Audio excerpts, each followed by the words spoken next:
Hello, let's read the text Discovering Tut, the Saga Continues, written by A.R. Williams. Let me share that this author, A.R. Williams or Anne Williams, was a former senior writer for National Geographic magazine and online news.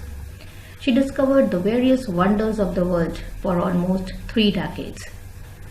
She presented an eerie account of King Tut as his death is still a mystery. So when we read about Discovering Tut, the Saga Continues, we'll be there to have a live description of the research, the day when King Tut's tomb was visited and this coffin was opened for the first time and the world discovered King Tut and his fabulous wealth and rituals of Egypt.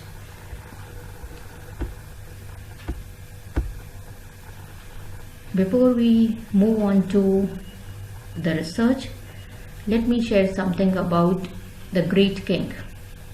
King Tut was the last heir of a powerful family that ruled Egypt for centuries. His grandfather was a powerful pharaoh. Prior to him, the ruler had made many changes, but when he ascended the throne, he restored the old ways.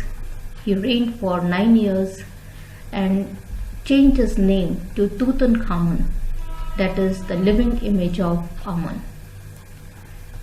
He was a boy pharaoh. He was just a teenager when he ascended the throne, and he was buried royally. He was regally ahead of his countrymen. That's the reason why the world is curious to know about his death, and efforts have been made to ascertain his age when he died and what could be the reason of his death. A lot of research has been done. The first one was Howard Carter, an archaeologist. He discovered King Tut's tomb in 1922.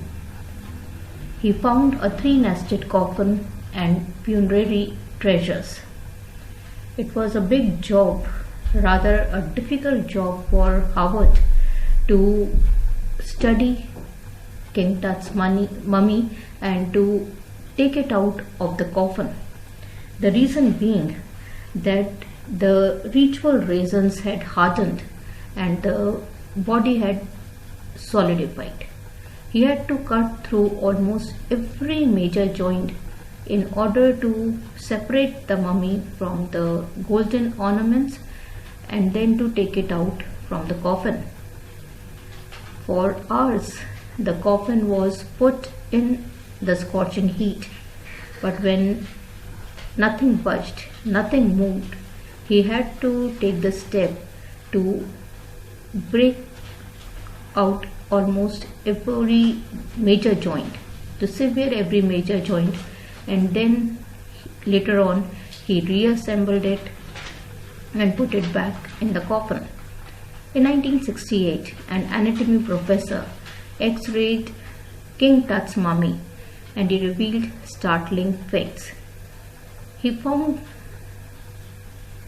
certain bones missing.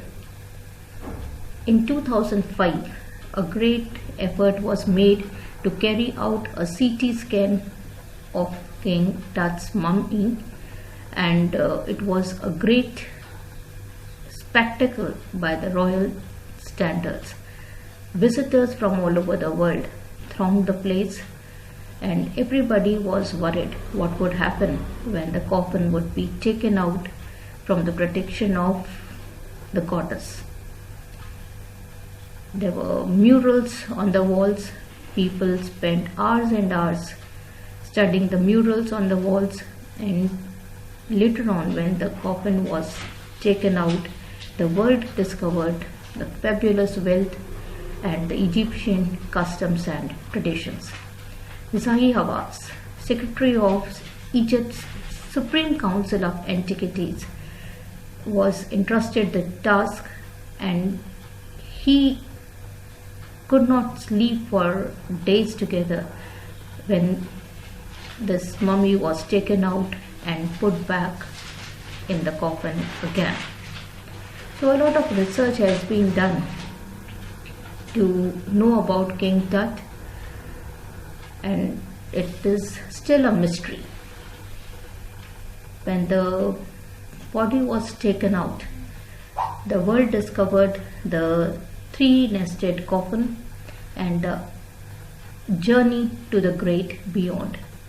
Perhaps Egyptians believed in afterlife, therefore the coffin contained everyday things, cases of food and wine, linen undergarments, bronze razors, board games, golden artifacts were there, necklaces, bracelets, amulets, sandals, sheets for fingers and toes.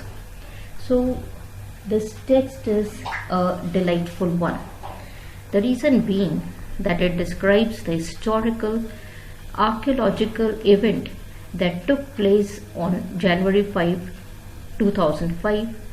On this day, the remains of King Tut were brought out of the burial chamber at 6 p.m. for about 3 hours, and a CT scan was carried out. So King Tut's mummy was the first one to be subjected to a CT scan. The CT scan pictures of mummy showed clearly the vertebrae, head, hand, rib cage and other parts of the body. There is enough reason to believe that King Tut was regally ahead of his countrymen when the Egyptian mummy project was undertaken. His mummy was the first one to be studied.